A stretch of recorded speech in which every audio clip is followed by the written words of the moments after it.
There we go. Your chair made a funny noise when you sat. It did.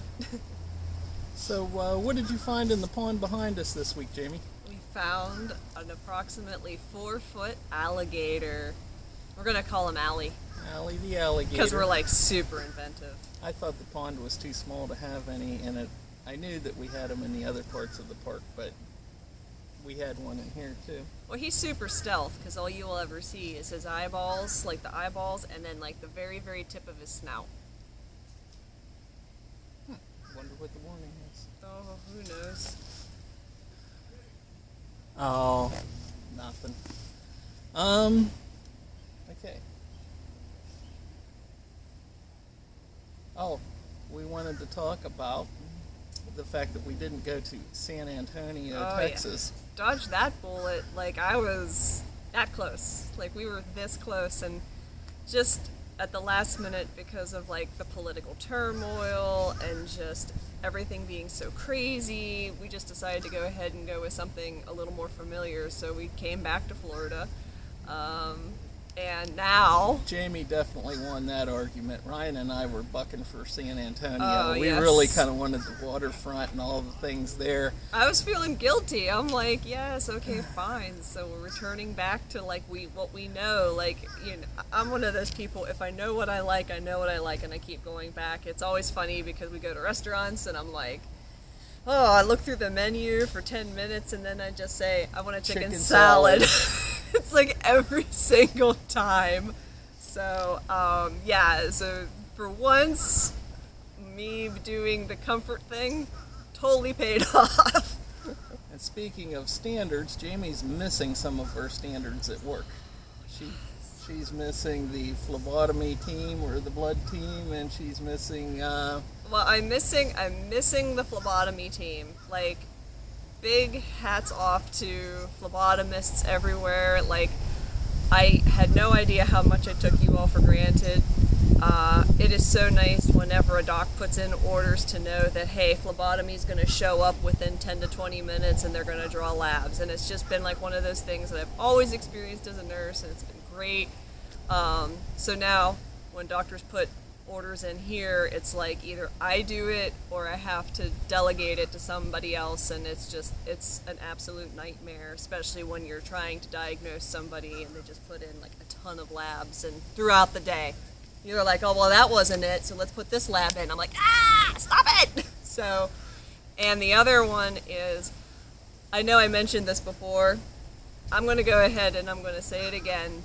Big shout out to techs and CNAs, because initially when they said that we had to do our own vitals here and that they had to be every 4 hours, I thought, well, that's going to be a little time consuming, you know, it's going to be a little inconvenient.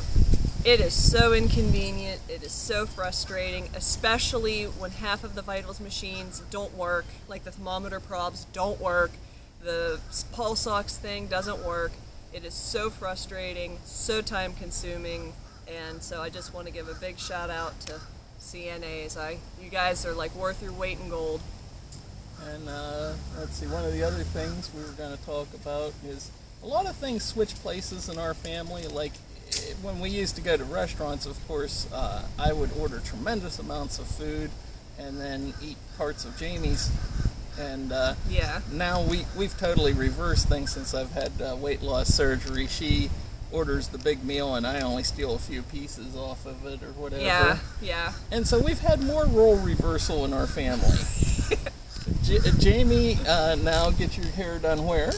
So we went to a little hairdresser, and I actually got my hair cut by a man for the first time ever. And to just sweeten the deal, he was primarily Spanish speaking, which was kind of fun because it is amazing how very little you have to say to get what you want. And I just like pulled out a picture because explaining it wasn't going well for either of us. It was very frustrating, and hats off to anybody that speaks more than one language. Like, that's awesome. Even if you're not wonderful at that second language, you still speak it, you're still awesome.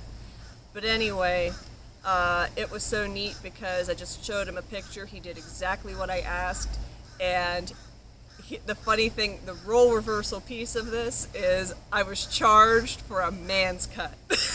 and I love it. I'm like, oh my gosh, the pink tax no longer applies to me. Now the role reversal, just in case you're thinking about it, it's not that I went to the beauty salon. What? With that gorgeous mane of hair? It's that we've been fighting Ryan for a long time just to get a haircut, my and he's wanted gosh. long hair, which, every teenager goes through it.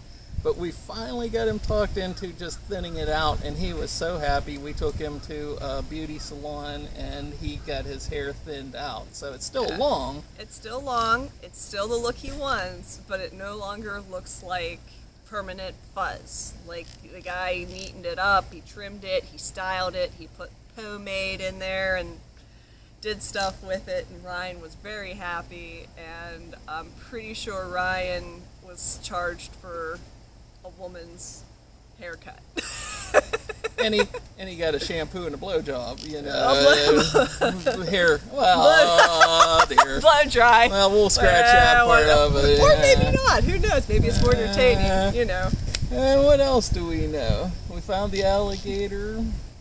Yeah. Oh, the weather down here has been cold for the last few days, so we went to the mall and stuff like that. But cold down here is 65 and rainy. Other than that, that's why we come to Florida. I know a lot of people feel that we live in a little tiny box, but we actually don't live in the box very often. We just sleep in the box. Yeah, or if it's raining, we might just chill and hang out, But today is beautiful. It's going to be 86. It already is. I think it's easily 80 degrees right now. And it's just absolutely gorgeous. And I'm very excited because I just came off a very long stretch of work. I worked 3 days in a row, was off one, and then worked 2. So I was crispy. I was pretty crispy. That's the other excitement, is since I didn't have my partner in crime to do my videos with me, you're actually getting the Thursday thing on Thursday. It is Thursday. I'm here to tell you it's Thursday. It's like the legit Thursday thing. It's not pseudo Thursday thing. And that's pretty much it. Ryan is doing excellent in school. Well, excellent for a 15-year-old teenage boy. He definitely is getting things and doing so much better. And having him do cyber school for so many years is really paying off. It really was like beating your head off of a door when we started, but gosh, doors open. It was a wall. It was a brick wall. But he is now almost, other than, how's your grades and have you turned things in, other than asking those few things, he's no touch as far as education goes. You just make sure his grades are good and that he's turning his assignments in. And PA Cyber is very good to call us every month to give us an update on his progress, and they're able to see real quick like where he's lacking, what assignments he needs to turn in, what he hasn't done. So it's nice to have that kind of accountability, and it's fun whenever they call and he's sitting there. I put him on speakerphone so he can hear. And he just sits there like, is it going to be bad? Are they going to say something bad? And it's nice also, when she's at work, we usually go out and do things whenever she's off work, but whenever she's at work, I do sit around in Ryan's classes, sort of, because I'm in the small box with him, especially the last few days when it's rainy, and it's just so neat to listen to his teachers.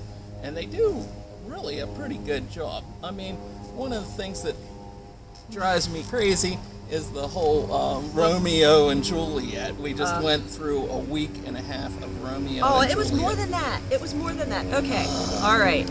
Hats off the teachers, okay? I went to high school. I, too, had to endure the agony that was Romeo and Juliet. Shakespeare, great playwright for his time. Just very good, okay? I do not understand why we feel the need to have 2 weeks of Romeo and Juliet for a 15-year-old group of people to this day. I'm like... Especially when we're not teaching anything about investing in finance and stuff like that. Well, just think about it. It's none of that. It's literally the dumbest love story ever, okay? I'm going to point this out. Anybody that's read Romeo and Juliet, Romeo is a moron because he's totally in love with this other chick at the very beginning of the play named Rosalind. He's like so heartsick over her, he sees Juliet and immediately falls in love. Horse crap. So then they are like so heartsick that they can't be together because their families are a bunch of a-holes, and then they ultimately end up drinking poison and committing suicide because each thinks the other is dead. It's just absolutely stupid. It's like, I cannot believe we're still teaching the kids this. As you can tell, Jamie and I didn't get it, so we probably need a couple more weeks No, of Romeo no. and Juliet. Listen, I've read Romeo and Juliet, and I watched the remake with Claire Danes and Leonardo DiCaprio. I've been Romeo and Juliet it out. It's just it's a horrible love story. One of the other things I thought was a week or two ago, several people have asked about our shower in our motorhome, which I think is kind of funny. So I figured this is the Q&A section. So we had some questions about the shower from a couple people, and I can honestly say that I would much rather shower in the motorhome than in the bathhouse. Would you agree with that? I'm 50-50, honestly. I really like the spaciousness of the bathhouse, but our shower, like, the floor is always warm, and the floor in the shower house is cold as soon as you step out of the water stream. You know exactly whose germs you're standing in. It is your family's. You don't know whose germs you're standing in the bathhouse. I think a lot of the concerns in the question part were how long can you shower in? Oh, that's not a problem. Especially. Have you ever had to get out of the shower in this RV? We have 10-gallon hot water tank. Have you ever had to get out because you thought the water was running out? Absolutely not. No, as long as you allow for like that 15 minutes after somebody else gets out of the shower, you've got issues if you run out of hot water. Like, you know. Not to go in too much detail, but it takes a few minutes to shave all this beauty right here. To reveal the beauty. And I shave. And the other thing that I think is probably a good telltale of the size and scope of the shower is the bathtub's about that big. And I would say that our water heater can fill our bathtub, which is about a third the size of a regular bathtub. So if you can take an unlimited shower at your house, we have to use probably a little less. Like at home, we have a double shower, and we use a tremendous amount of water, admittedly. And in the RV, we have a much smaller shower head, and we probably use less water, but it's still the same amount of time. Oh in the my! end. You can still shower for 25. And believe me, when minutes. There's nights when I come home from the hospital, and you're not just washing off the germs, but you're also washing off all that stress and the whole of the day, and that takes a few extra minutes. I have yet to run out of hot water washing the off. So I think that pretty much covers it for the week. Nobody else had any other questions? No, I think that was the only question we had, and yeah. Hey, we're thrilled to death. Like we said, we only thought we would ever have 2, and the last time I checked, I think we're up to 13 some subscribers. So hey, welcome aboard. Yeah. And thank you, everybody. We only ever expected to kind of do these videos for our parents, but welcome along for the ride. Yeah. Yep. Hopefully something we say is a little interesting. I don't know. Well, hey, thanks for coming.